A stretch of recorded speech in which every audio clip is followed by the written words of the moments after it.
할렐루야. 지금 우리가 사는 시대의 이 밤거리는 불야성입니다. 불야성이란 말은 밤에도 대낮같이 밝은 곳을 말합니다. 지금 우리가 사는 곳을 보세요. 최근에 한 몇 년 사이로 LED 등으로 바뀌었습니다. 그래서 밤에 나가보면 환합니다. 좋은 면도 있죠. 그래서 범죄율이 낮아지긴 했지만, 제가 어렸을 때는 가로등이 캄캄한 수은등이라고 그랬어요. 막 수은등, 무연. 지금의 LED 등과는 비교가 안 될 정도로 밝았습니다.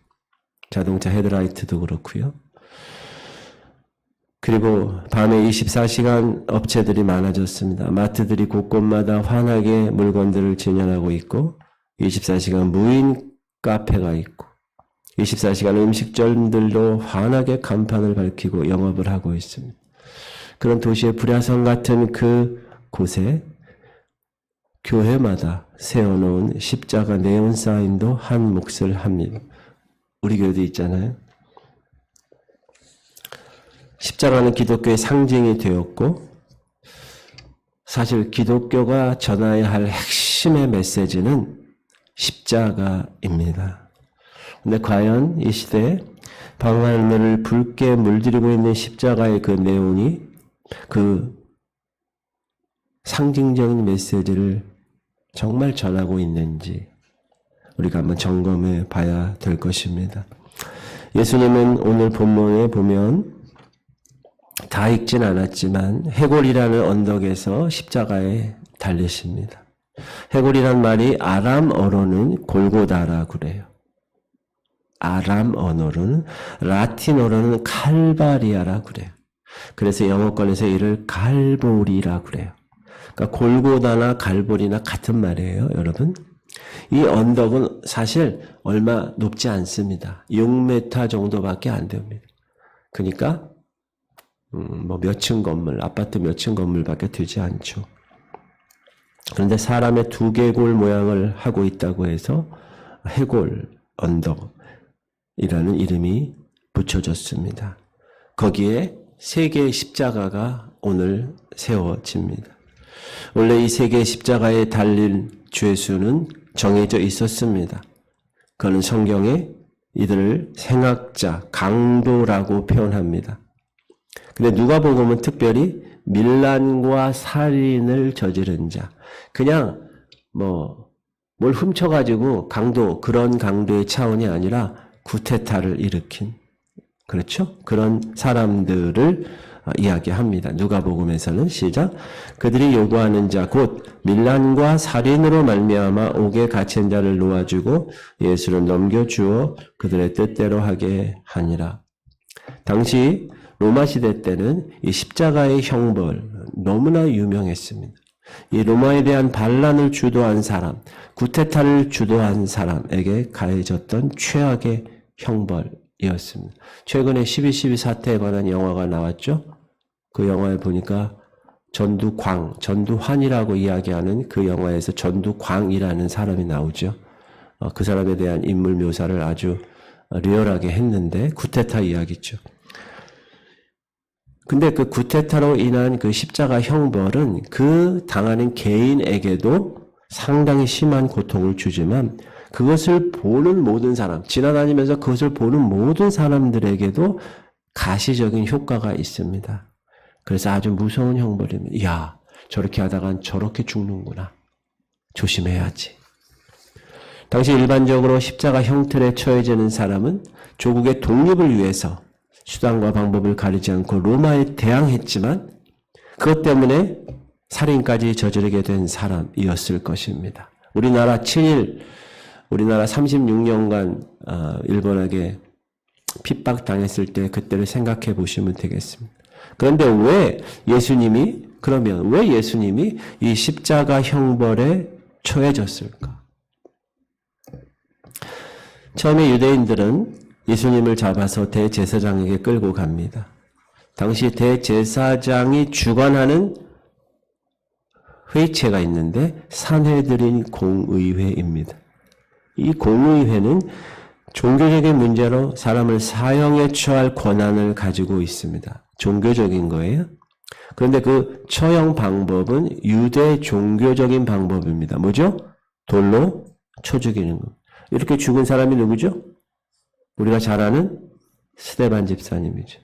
그래서 지금 예수님에게 있어서도 누가복음 22장 마지막 2절을 보면 네가 하나님의 아들이냐?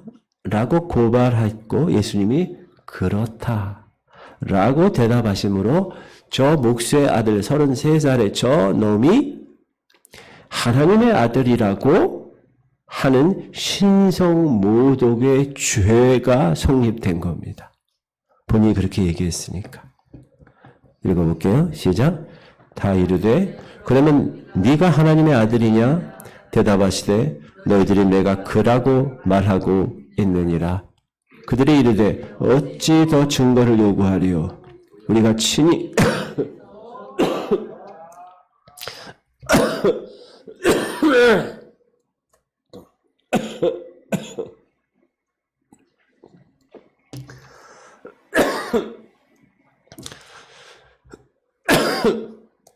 유대인들은 이제 예수 그리스도를 죽일 명분을 잡은 거예요. 돌로 쳐 죽일 명분. 왜? 예수님이 신성모독을 했기 때문에.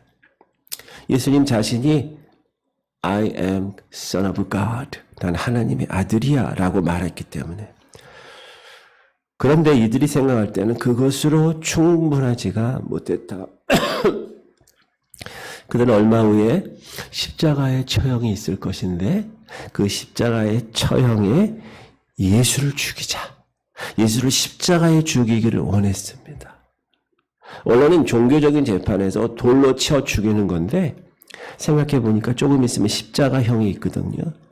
그래서 십자가에서 죽이기를 원했어요. 그 권한은 로마로부터 파견된 빌라도 총독에게 있었습니다.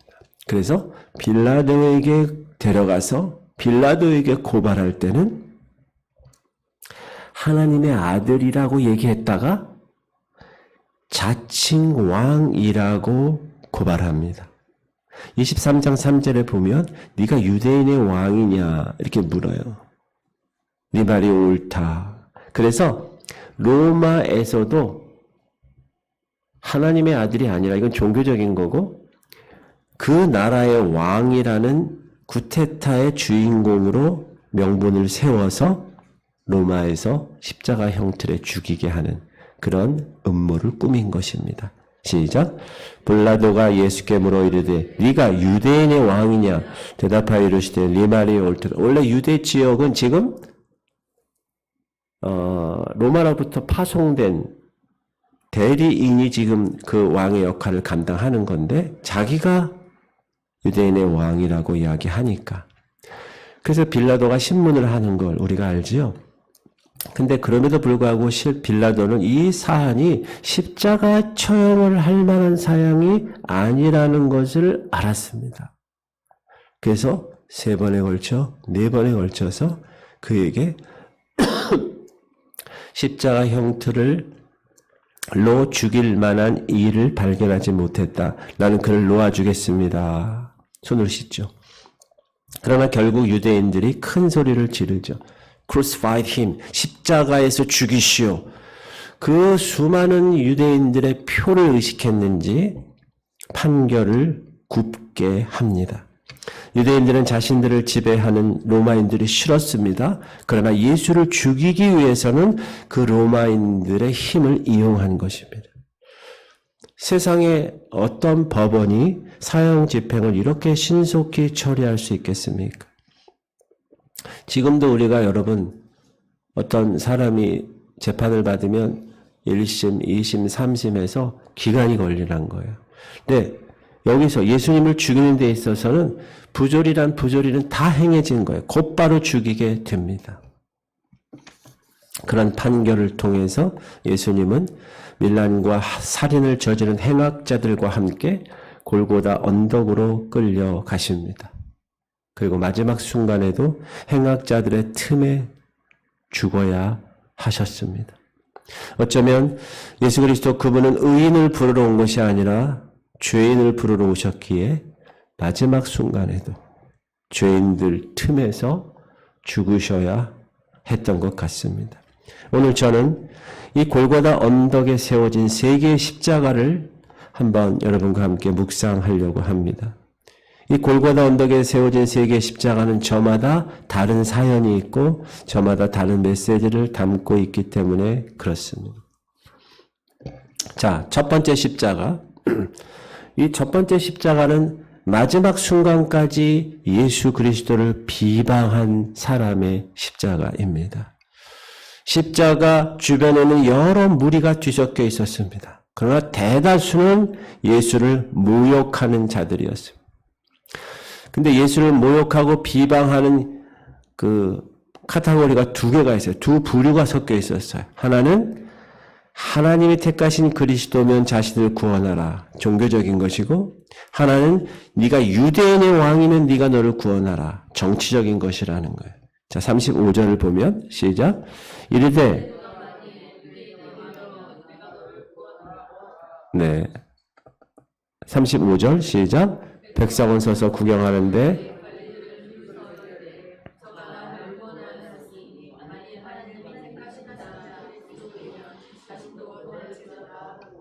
하나님이 택하신 자 그리스도라고 조롱하는 사람은 종교적인 문제를 삼은 거고, 유대인의 왕이란 것으로 조롱한 사람은 정치적인 문제를 삼은 것입니다. 자, 예수님 옆에서 함께 십자가에 달린 두 사람은 예수님과 함께 십자가를 지고 끌려갔습니다. 이 두 사람은 인생의 마지막 자신들의 순간을 예수님과 함께 한 사람입니다. 또한 예수님의 그 마지막 순간을 누구보다도 가장 가까이에서 지켜본 사람들입니다. 예수님이 그 모진 조롱과 수모를 당하는 것을 직접 옆에서 본 사람들입니다. 그런데 예수님이 어린 양, 순한 양같이 아무런 대응도 하지 않은 것을 보았습니다. 예수님 입에서 단 한마디의 원망도 불평도 저주의 말도 없었을 뿐 아니라 오히려 예수님이 이런 기도를 한 것을 들은 것입니다. 시작. 저들을 사하여 주옵소서. 자기들이 하는 것을 알지 못함이니이다 하시더라. 사랑하는 성도님들, 만약에 여러분이 지금 예수님 곁에서 십자가 형벌을 함께 받고 있는 행악자였다면 여러분은 이 예수 그리스도의 기도를 어떻게 받아들이겠습니까?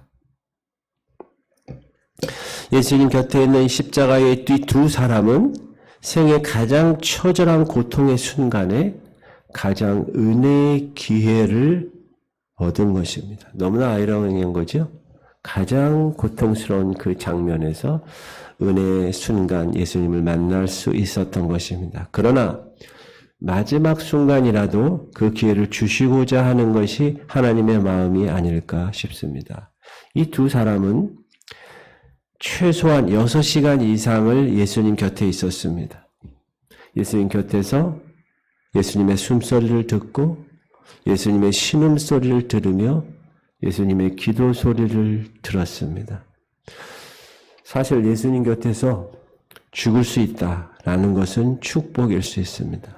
왜냐하면 사람들은 죽음의 문턱에 가면 겸손해지기 때문에 그렇습니다. 그러나 그 죽음의 자리가 은혜의 자리가 될 수 있음을 알아야 합니다. 우리가 장례식에서 그래서 그 장례를 정말 정성껏 잘 치러드리면 믿지 않는 그 장례에 있었던 가족들이나 친척들이 감동을 받고 교회 나오는 경우가 있습니다.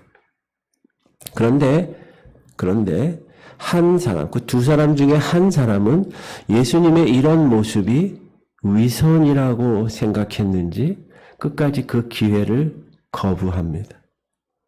야, 무기력하게 죽어가는 주제에 무슨 헛소리니? 사실 너나 나나 이렇게 무참히 죽는 주제에 뭐가 다르니? 그러면서 이렇게 말합니다. 시작. 달린 행악자 중 하나는 비방하여 이르되 네가 그리스도가 아니냐, 너와 우리를 구원하라 하되. 이 사람은 예수님을 비방했던 사람들의 선택을 자신이 한 것입니다. 끝까지 그 구원의 기회, 그 구세주 되신 분과 6시간 있은 그 구원의 기회를 거부한 것입니다. 여기서 우리가 알 수 있는 것은 사랑하는 성도님들, 하나님께서는 모든 사람이 구원받기를 바라십니다. 그러나 끝까지 그 기회를 거부한 사람은 심판하실 수밖에 없습니다.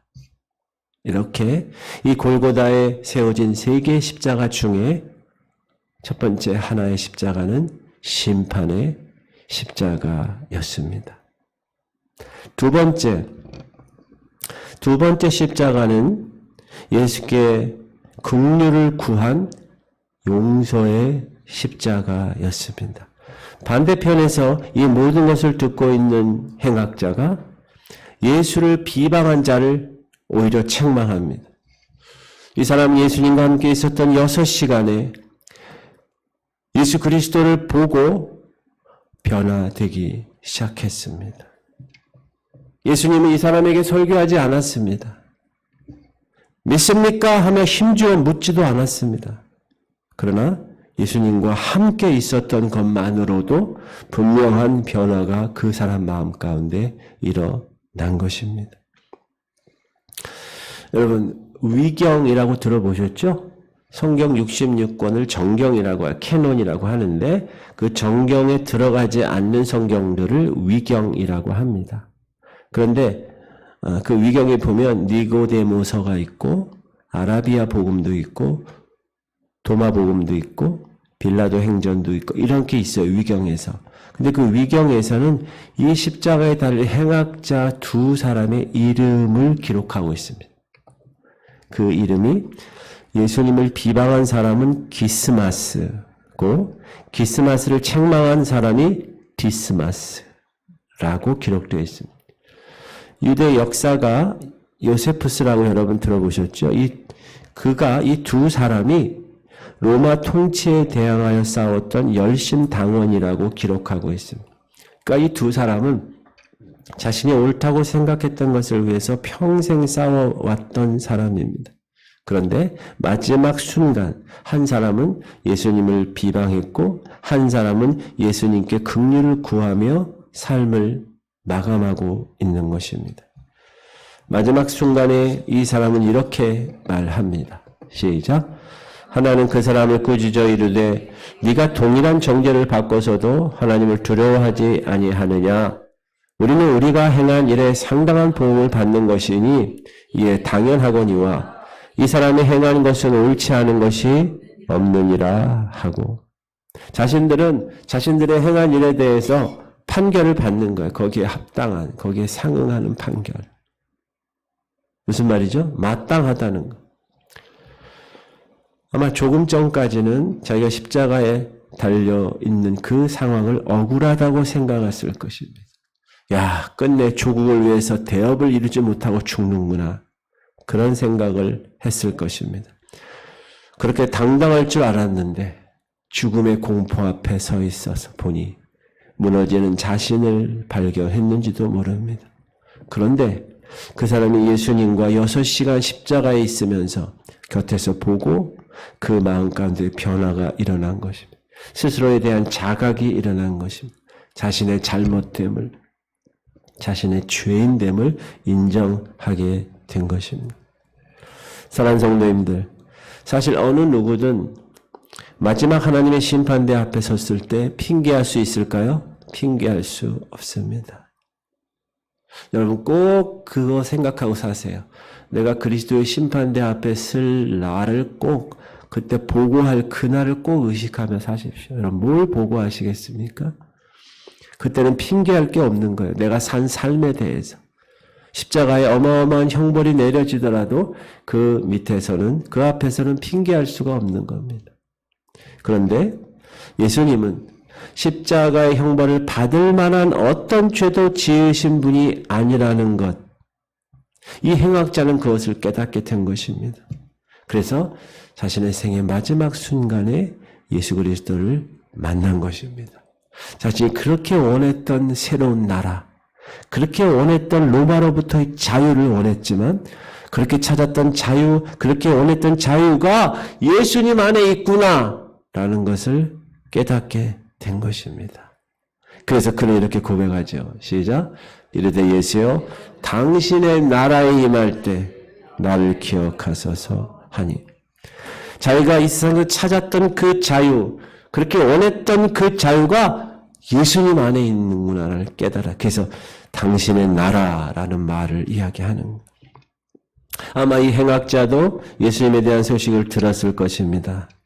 자신들과 함께 죽게 되어 있었던 어쩌면 가장 죄형이 무거웠던 바라바라는 자는 풀려났고 누군가 바라바 대신 죽게 되었다는 소식을 이 행악자들도 들었을 것입니다. 그리고 그 예수가 바로 이 자리까지 오게 되었다는 것을 깨닫게 된 것입니다. 근데 그것이 사실이라는 것을 이 행악자는 마지막 순간에 알게 된 겁니다. 당신이 그렇게 말했던 희생을 통해서 십자가를 통해서 세우신 그 하나님의 나라를 이루실 때 저를 좀 기억해 주실 수 없겠어요? 제가 가면 어떻게 그 나라에 들어가게 해달라고 할 수 있겠습니까? 벼룩도 낯짝이 있지. 그렇지만 그래도 좀 생각해 주실 수 없나요? 라는 강청, 겸손한 강청을 예수님께 합니다. 처분만 바라겠다는 이야기입니다. 하나님의 긍휼의 마음을 자극하는 기도입니다. 예수님은 지금도 이 기도, 사람들을 통해서 듣고 싶은 말이 이 행악자를 통해서 예수님은 지금 듣고 계십니다. 사랑하는 성도님들, 우리들 할 수 있는 최고의 기도가 뭘까요? 예수님은 이 강청하는 이 행악자의 기도 앞에 머물거리지 않으셨습니다. 야, 내가 생각하기에는 네가 요구한 게 너무 과한 것 같지 않니? 야, 내 나라에 너 같은 행악자가 들어오면 사람들이 나를 뭐라고 하겠니? 안 되겠지? 그렇지? 이렇게 얘기하지 않으셨습니다. 예수님은 한순간도 머뭇거리지 않으셨습니다. 1초도 망설이지 않았습니다. 즉각적으로 이렇게 힘주어서 약속하십니다. 시작.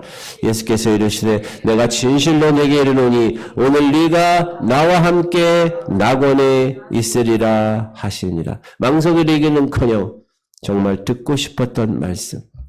예수님은 마지막 순간에도 자신이 이 땅에 오신 목적을 잊지 않으셨습니다. 하나님한테 뭐 얘기하는 거예요? 하나님 구원받은 사람 한 명 추가요. 이렇게 하면서 비록 그 십자가는 고통과 저주의 자리였지만 그 예수님의 심령은 너무도 기쁨 가운데 숨을 거두실 수 있었을 것입니다. 왜? 한 영혼을 하나님께 올렸으니. 누가 복음을 썼는데 다른 복음서에는 예수 그리스도께서 십자가에서 말하신 말들, 가상 7원이라고 얘기하는 내가 목마르다, 엘렐리라마 사박다니 다 이루었다. 이 말씀을 기록했는데 누가복음에서는 그런 말씀 기록하지 않고 예수님의 이 순간을 마지막으로 기록하고 싶었던 것 같습니다. 한 영혼을 더 건져서 주님 나라에 함께 가게 된 기쁨의 순간을 예수님의 마지막 모습으로 담고 싶었을 거예요. 누가는. 그래서 오늘 네가 나와 함께 낙원에 있으리라. 그 말로 십자가의 상에서의 예수님의 말을 마지막으로 끝냅니다. 사랑하는 지구촌 성도님들, 여러분에게 이런 고백이 있으십니까? 교회 밖에서 예수님에 대해서, 기독교에 대해서 들은 것 말고 편견 없이 예수님을 가까이에서 보고 느끼실 수 있는 기회를 가지고 계십니까? 사랑하는 성도님들, 우리는 누구나 마지막 죽음의 순간을 맞이할 것입니다. 아니, 이 순간 내가 예수님 곁에 있었던 자라면 여러분 어떤 고백을 하시겠습니까? 이쪽의 강도처럼 네가 그리스도라면 나를 구원해봐. 네가 하나님이라는 걸 좀 보여봐. 그렇게 얘기하시겠어요? 아니면 주님의 나라가 이루어질 때 저를 기억해 주세요. 이렇게 하시겠어요? 주님은 여전히 이 고백을 듣고 싶어 하십니다. 혹시 여러분 여러분 삶에서 이런 고백을 들으신 경험이 없으시다면 오늘의 기회를 놓치지 마시기 바랍니다. 예수님은 내게 오는 자는 내가 결코 내쫓지 아니하리라 약속하셨습니다. 사랑하는 성도님들, 예수님의 구원은 즉각적입니다. 그러나 그 믿음의 고백, 겸손한 강청이 있는 자에게만 그 하나님의 나라를 허락하셨습니다. 이런 사람들에게는 십자가는 용서입니다. 두 번째 십자가는 주님의 나라에서 기억되는 용서의 십자가입니다. 여러분은 저와 여러분은 다 그 용서의 십자가를 경험한 사람들인 줄 믿으시기 바랍니다. 세 번째 십자가는 예수님의 십자가입니다. 그러나 그 십자가는 주인이 바뀐 십자가입니다. 질문 드립니다. 이 세 번째 십자가의 주인은 누구였습니까? 원래 바라바였습니다. 이 십자가에서 형벌을 받기로 되어 있었습니다. 세 명의 행악자 중에서 가장 죄줄이 나빴던 자가 바라바입니다. 그래서 예수님에게 죄가 없다는 것을 발견한 이 빌라도 총독은 유월절의 전례를 따라서 특별 사면으로 예수를 놓아주랴 바라바를 놓아주랴 했던 것입니다. 빌라도가 보니까 바라바는 너무나 흉악해서 모든 사람들이 예수를 놓아주라고 할 것이라고 생각했습니다. 그런데 예상과는 달리 군중들이 바라바를 놓아주시오. 그렇게 한 덕분 때문에 바라바는 얼떨결에 풀려나오게 되었습니다. 질문 드립니다. 바라바는 풀려나서 뭐 했을까요? 어디로 갔을까요? 그는 나와서 골고다 언덕 위에 갔을 것입니다. 그리고 그 위에 십자가를 보았을 것입니다. 내가 죽어야 할 그 십자가에 웬 다른 청년이 달려서 죽어가고 있는 모습을 발견했을 것입니다. 바로 주인이 바뀐 십자가입니다. 이렇게 골고다 언덕에 세워졌던 세 개의 십자가는 저마다 다른 메시지를 담고 있습니다. 한 십자가는 심판의 십자가입니다. 끝까지 예수님을 거부한 자에게 임할 하나님의 무서운 형벌을 의미하는 십자가입니다. 또 한 십자가는 용서의 십자가입니다. 죄인임을 깨닫고 믿음의 고백을 한 자에게 임하는 용서, 그리고 하나님 나라의 백성이 됨을 선포하는 십자가입니다. 그런데 또 하나의 십자가가 있습니다. 그것은 세 번째, 주인이 바뀐 십자가입니다. 누군가를 대신하여 그 십자가를 지는 것입니다. 여러분, 이것은 누가 했어요? 예수님이 하신 일입니다. 그런데 반드시 기억하십시오. 그 주인 바뀐 십자가는 용서받은 십자가, 용서의 십자가를 경험한 저와 여러분이 예수님을 따라 지고 가야 할 십자가입니다. 예수님이 십자가상에서 어머니와 사도 요한에게 하신 말씀이 있습니다. 십자가 주변에는 예수님을 대적하는 무리들이 많았습니다. 예수님의 제자들조차 예수님을 버리고 떠나버렸습니다. 거기에 누가 있었는가? 예수님의 엄마 마리아, 이모, 글로바의 아내 마리아, 막달라 마리아, 그리고 도망갔다가 슬며시 돌아온 사도 요한만이 그 곁을 지키고 있었습니다. 그때 예수님이 마리아에게 이렇게 말씀하시죠. 시작. 예수께서 자기 어머니와 사랑하시는 제자가 곁에 서 있는 것을 보시고 자기 어머니께 말씀하시되 여자여 보소서 아들이니라 하시고 또 그 제자에게 이르시되 보라 네 어머니라 하신대 그때부터 그 제자가 자기 집에 모시니라. 여러분, 아들의 죽음, 여러분 다 아이들 낳아보셨잖아요. 아들의 죽음을 바라보아야 할 어머니의 고통을 누가 알겠습니까? 그러나 예수님은 마리아에게 인간적인 관계의 아들이 아니라 그 관계를 뛰어넘어서 영적인 눈으로 아들을 보기를 원하셨던 것입니다. 마리아의 아들이 아니라 하나님의 아들의 죽음이라는 것입니다. 이제 더 이상 예수는 마리아의 아들이 아니라 마리아의 구세주가 되신다는 것입니다. 어쩌면 그것이 마리아에게 줄 수 있는 예수 그리스도의 최대의 배려였을 것입니다. 그러면서 요한에게 뭐라고 그러죠? 네 어머니다. 여기서 우리가 한 가지 의문이 듭니다. 예수님 어머니 마리아에게는 예수님 말고 다른 아들이 있었습니다. 최소 4명의 아들이 있었습니다. 그러면 왜 예수님은 자기 동생들에게 엄마를 맡기지 않고 왜 요한에게 엄마를 맡기셨을까 하는 것입니다. 그것은 아마 이때까지 예수님의 동생들이 예수님을 이해하지 못하고 있었기 때문일 것입니다. 물론 나중에 예수님 부활하시고 나서는 예수님의 동생들도 예수님을 믿죠. 야고보서를 쓴 사람이 예수님의 동생이고 유다서를 쓴 사람이 예수님의 동생이거든요. 특별히 야고보는 초대 예루살렘 교회의 지도자였습니다. 그러나 예수님이 돌아가시는 그 시점에서 가장 곁에서 위로가 필요할 때 동생들이 도움이 되지 않는다고 생각하셨을 수도 있습니다. 그래서 실제로 요한은 평생 마리아를 어머니로 모셨다고 합니다. 에베소에 사도 요한의 무덤이 있고 그 옆에 마리아의 무덤도 있습니다. 사도 요한이 에베소 교회 목사님이었거든요. 에베소에 머물면서 사역할 때 마리아가 죽었고 그곳에 묻혔습니다. 그리고 요한이 밤모섬으로 유배 갔다가 다시 에베소에 왔을 때 요한도 죽어서 그 어머니 마리아 곁에 같이 묻혔습니다.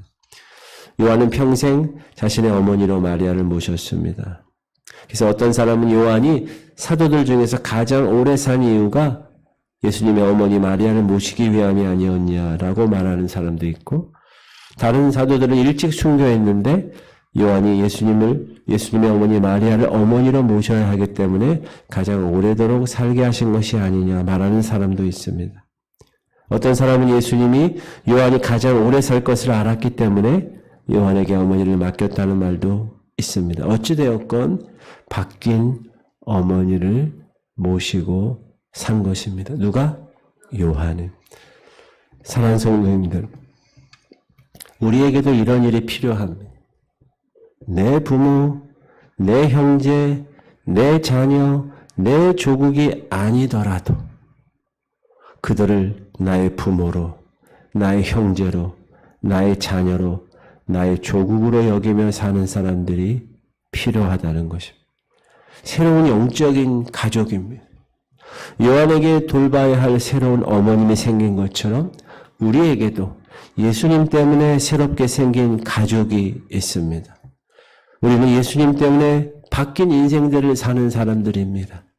여러분 옆에 있는 분들이 바로 예수님 때문에 새롭게 생긴 가족들입니다. 사랑하는 성도님들, 예수님의 그 용서의 십자가를 경험한 사람들은, 그 두 번째 십자가를 경험한 사람들은 그 자리에 머물러 있어서는 되지 않습니다. 용서의 십자가에서 눈을 들어 주인 바뀐 십자가를 바라보아야 합니다. 그래서 어르신들을 통해서는 이제 당신이 내 어머니입니다. 젊은 분들에게는 이제 당신이 내 형제입니다. 어린아이들에게는 이제 니들이 내 아들이 되고 내 딸이 되는구나 라는 고백이 이어져야 하는 것입니다. 그래서 우리가 중보 기도할 때, 하느니를 위해서 기도할 때 내 딸처럼 기도하는 거예요. 최영기 하느님을 기도할 때 내 아버지처럼 기도하는 거예요. 어쩌면 예수께서 우리에게 저 고통받는 나라를 너희 조국처럼 여기며 살 수 없겠니? 이 세상의 나라, 저 북한 땅의 나라를 부탁하실 수 있습니다. 물론 힘들죠. 내 부모도 내 조국도 제대로 섬기지 못하는데 무슨 이런 생각이 들 수도 있을 것입니다.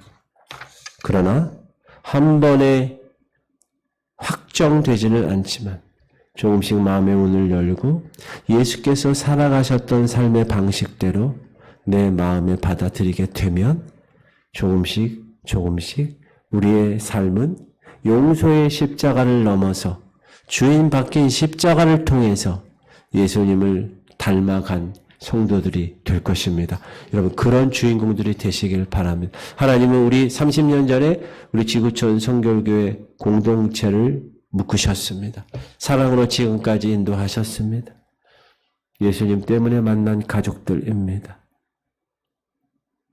그러므로 용서의 십자가를 경험한 여러분, 확실하게 두 번째 십자가를 경험하셨다면 주인 바뀐 그 십자가를 통해서 예수 그리스도의 그 사랑을 전하는 주인공이 되기를 간절히 소망합니다. 우리 기도합시다.